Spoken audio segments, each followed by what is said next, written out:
daun. Nah, sedangkan ini adalah bunga melinjo, dimana untuk bunga melinjo ini itu ada bunga jantan dan juga ada betina. Yang sering kita lihat, yang kita sering makan itu adalah bunga, perkembangan dari bunga betina.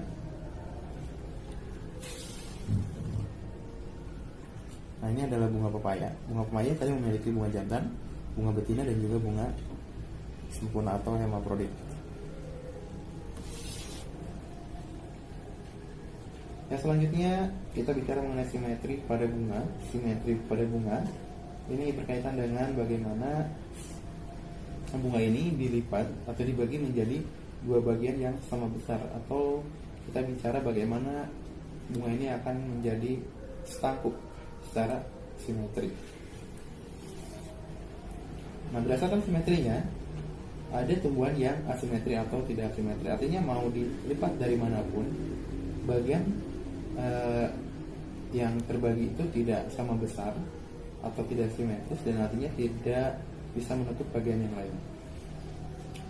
Kemudian yang kedua ada setangkup tunggal atau monosimetri, atau istilahnya zigomorf. Istilah zigomorf ini nanti akan kita gunakan dalam pembahasan mengenai rumus bunga. Artinya dia bisa terbagi menjadi dua bagian sama besar jika ditarik garis atau dilipat pada titik tertentu. Tapi ketika diputar kemudian dilipat kembali, itu menjadi tidak simetris, maka tidak disebut sebagai setangkup tunggal. Nah, di sana ada setangkup tegak, kemudian ada setangkup mendatar, dan ada juga setangkup miring. Kemudian ada setangkup menurut dua bidang. Untuk yang setangkup tegak ini contohnya pada Clitoria ternate. Kemudian yang ketiga untuk simetri pada bunga yang simetri beraturan atau simetri banyak. Jadi ketika diputar dari manapun itu akan menjadi setangkup atau menjadi dua bagian yang sama besar. Contohnya ini pada Lilium nomiforum. Biasanya ada clue-clue dari bentuk bunga itu yang bisa mengakibatkan bunga ini menjadi simetri beraturan atau simetri banyak. Nah, di sini ada bunga kana. Bunga kana ini ada kana hibrida, kana medulis, bunga tasbih, kemudian ganyong.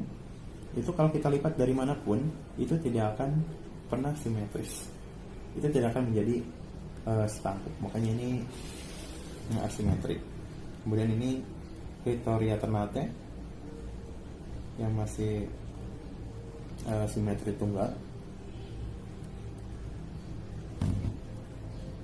Kemudian ini yang simetri bilateral, dan ini yang simetri beraturan atau actinomorph.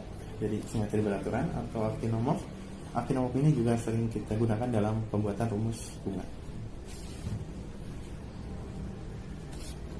Nah, kemudian untuk struktur bunga yang pertama yaitu dasar bunga. Untuk dasar bunga atau receptaculum atau torus, di mana itu merupakan ujung dari batang yang terhenti pertumbuhannya. Di mana untuk ujung daripada batang yang terhenti pertumbuhannya itu nanti akan menebal, kemudian juga akan melebar, sehingga nanti akan mendukung untuk dudukan daripada struktur bunga yang lain. Jadi dia mendukung untuk benang sari, butik, kemudian juga mahkota maupun kelopak. Nah, untuk jenis dasar bunga, yang pertama ada pendukung tajuk bunga atau anthoforum. Ini pada contohnya pada Dianthus caryophyllus atau pada anyelir. Kemudian ada yang mendukung benang sari atau anthoforum. Ini contohnya pada Gynandrobus. Dan untuk pendukung putik atau Gynophorus, itu contohnya pada Nelumbium nerumbo. Kemudian ada juga yang pendukung benang sari dan juga putik secara bersamaan, istilahnya androgynophore. Ini contohnya pada Marquisa atau Passiflora quadrangularis.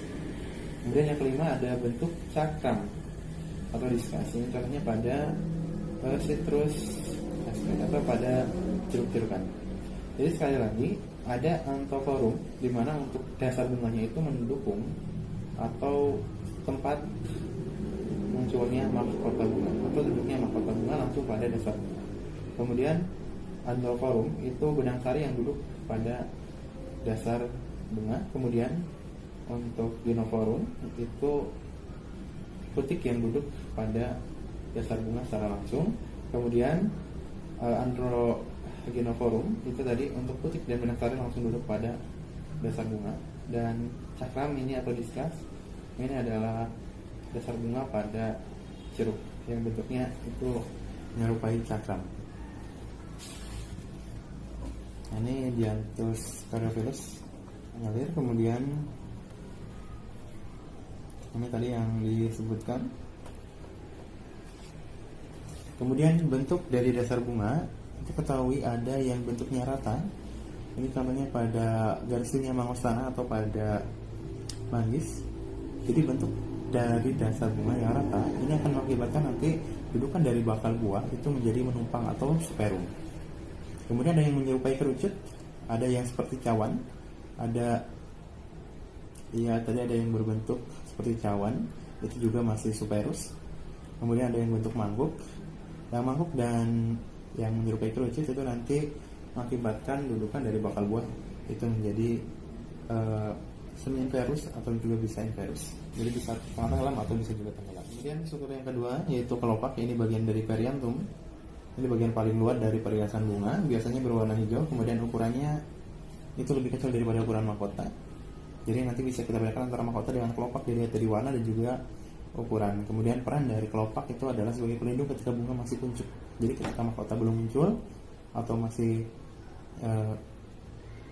masih kuncup, maka bagian yang jadi pelindung itu adalah bagian yang terluar, yaitu kelopak. Kemudian bagian-bagian dari kelopak bunga atau daun dari kelopak tadi kita sebut sebagai atau kita sebut tadi sebagai spala, kaset, kalik spala. Nah, kalau dilihat dari sifat-sifat kelopak, yang pertama itu ada kelopak yang ikut menjadi bagian daripada buah. Jadi setelah proses penyerbukan dan pembuahan itu harusnya tersisa hanya bakal buah dan bakal biji saja, karena nanti bakal buah akan berkembang menjadi buah, bakal biji akan berkembang menjadi biji. Kemudian bagian lain itu harusnya gugur mahkota maupun kelopak. Namun ternyata ada kelopak yang ikut menjadi bagian daripada buah, dia tidak gugur. Jadi mahkotanya gugur tapi kelopaknya tidak. Nah, contohnya ini pada Solanum melomena, yang pada Chrysalis minima atau pada ciplukan atau kita menyebutnya juga sebagai cecenan. Kemudian ada yang kelopak yang bentuknya seperti bulu atau seperti sisik. Kemudian ada kelopak yang bentuknya lebar, kemudian memiliki berbentuk seperti daun biasa, kemudian memiliki warna menarik. Jadi nanti perannya sebagai daun pemikat, di mana di sini ada daun pemikat atau istilahnya lock blade. Contohnya ini pada Muscendra frondosa. Sedangkan ada juga daun pemikat itu yang tidak berasal dari kelopak, jadi dia berasal dari daun penumpuk atau ini ada daun pemikat yang berasal dari daun penumpuk, contohnya pada Bougainvillea glabra atau Bougainvillea spectabilis. Jadi untuk bunga kertas itu yang memiliki warna menarik itu adalah penjelmaan dari daun, karena kita bisa lihat struktur dari yang berwarna ungu, merah, kuning atau putih itu sangat mirip dengan daun, karena memang itu merupakan penjelmaan dari daun. Kemudian ada yang berupa kelopak tambahan, ini apikalik, bahwa dari kelopak itu ada kelopak lagi atau kelopak tambahan. Kemudian ada kelopak yang berwarna menarik, jadi seolah-olah itu seperti mahkota, tapi ternyata itu ada kelopak. Contohnya ini pada Tamarindus indica atau pada asam Jawa. Kemudian yang selanjutnya ada kelopak yang berwarna, kemudian dilihat dari strukturnya itu tebal dan sering kita atau bisa kita makan karena dia berdaging. Mungkin ada yang menyebutnya itu sebagai teh Arab. Nah, contohnya ini adalah pada Hibiscus sabdarifa atau kita kenal sebagai rosella. Jadi rasa-rasanya agak masam, itu tebal, berdaging, itu adalah penjelmaan dari kelopak. Nah ini Physalis minima atau ciplepan atau Scenet. Kemudian ini Solanum melongena atau pada terong. Kemudian ini yang bentuk sisik, ini pada bunga matahari. Kemudian ini Muscendra pondosa yang tadi berupa kelopak yang berubah menjadi daun pemikat. Kemudian di sampingnya ada bunga kertas atau Bougainvillea spectabilis, di mana untuk yang sebagai pemikat itu berasal dari daun penumpu. Kemudian ini pada bunga kembang sepatu Hibiscus rosa sinensis, itu di bawah dari kalik itu ada kalik tambahan. Nah, kemudian ini yang berwarna menarik, untuk kelopak berwarna menarik dari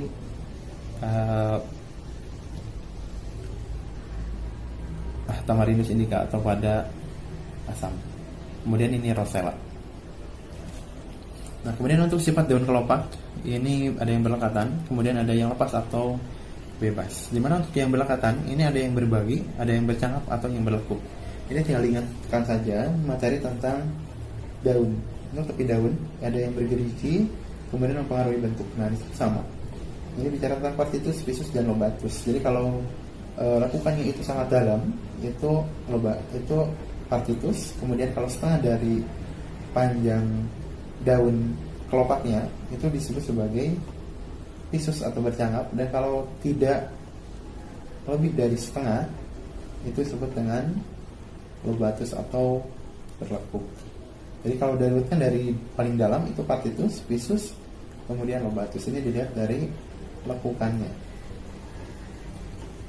Kemudian ada juga yang lepas atau bebas. Artinya ini untuk yang lepas atau bebas, ketika kita mencabut daun kalik atau kita mencabut sepala, itu tidak perlu merobek secara keseluruhan daripada sepala, karena itu sudah bebas atau lepas. Berbeda dengan yang berlekatan tadi, kalau mau mengambil satu helai dari sepala itu harus merusak sepala yang lain. Kemudian untuk simetrinya, untuk simetri bentuk kelopak itu ada yang beraturan atau actinomorph, kemudian ada yang bentuk bintang, tabung, trompet, mangkuk, kemudian ada yang corong, ada juga yang lonceng, kemudian ada yang setangkup tunggal atau zigomorph, kemudian ada yang bertaji, kemudian juga berbibir. Itu untuk yang zigomorph. Jadi untuk yang setangkup tunggal tadi, yang untuk simetrinya hanya satu kali lipat, kemudian ketika diputar tidak lagi menjadi simetri, itu dikarenakan bunganya itu ada yang bertaji, kemudian ada juga yang berbibir, sehingga ada bagian yang tidak sama panjang. Sedangkan untuk yang beraturan atau yang actinomorph atau simetri banyak, ketika diputar dari arah manapun itu akan tetap membagi menjadi dua setangkup atau menjadi setangkup. Nah, ini ditandai dengan bentuk dari bunga atau dari bentuk kelopaknya yang bentuk bintang, tabung, trompet, kemudian juga bisa bentuk corong, lonceng, maupun bentuk mangkuk. Jadi untuk ukurannya itu sama besar, sama panjang.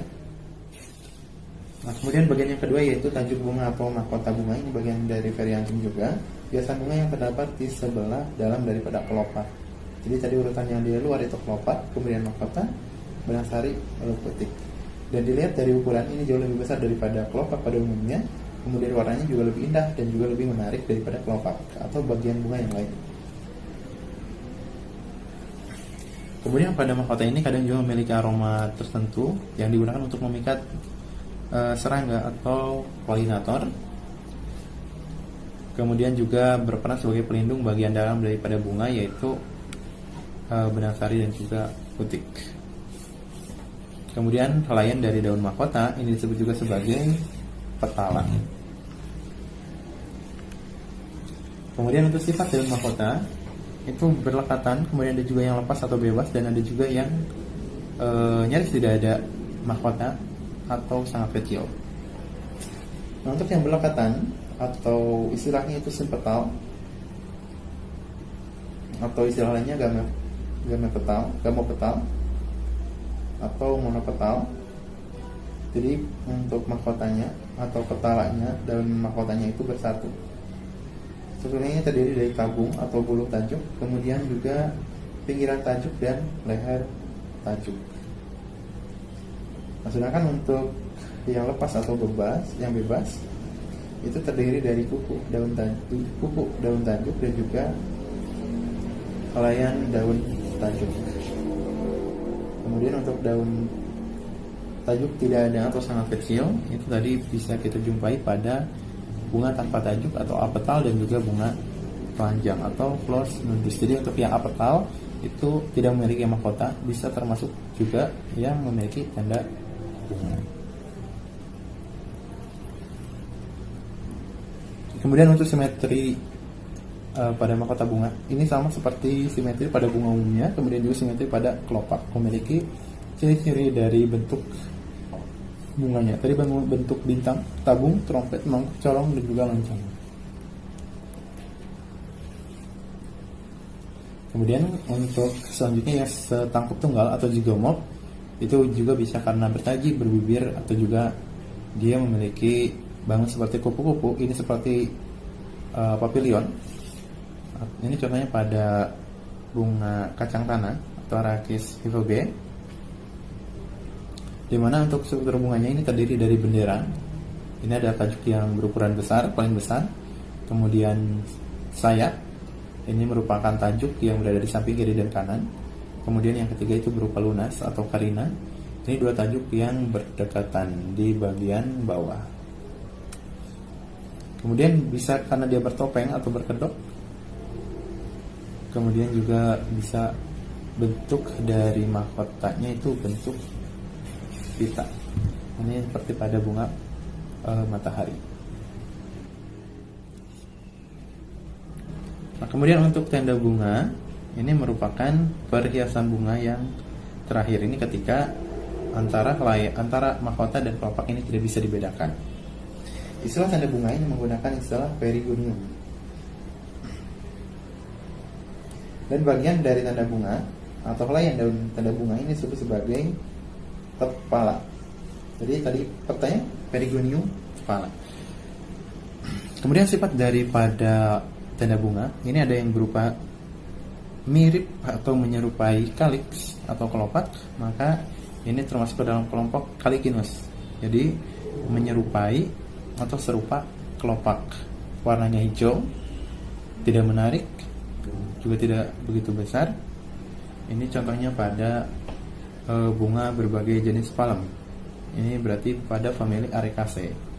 Kelapa, kemudian honje, palem itu termasuk ke dalam kelompok tumbuhan dengan tanda bunga yang sifatnya Calycinus.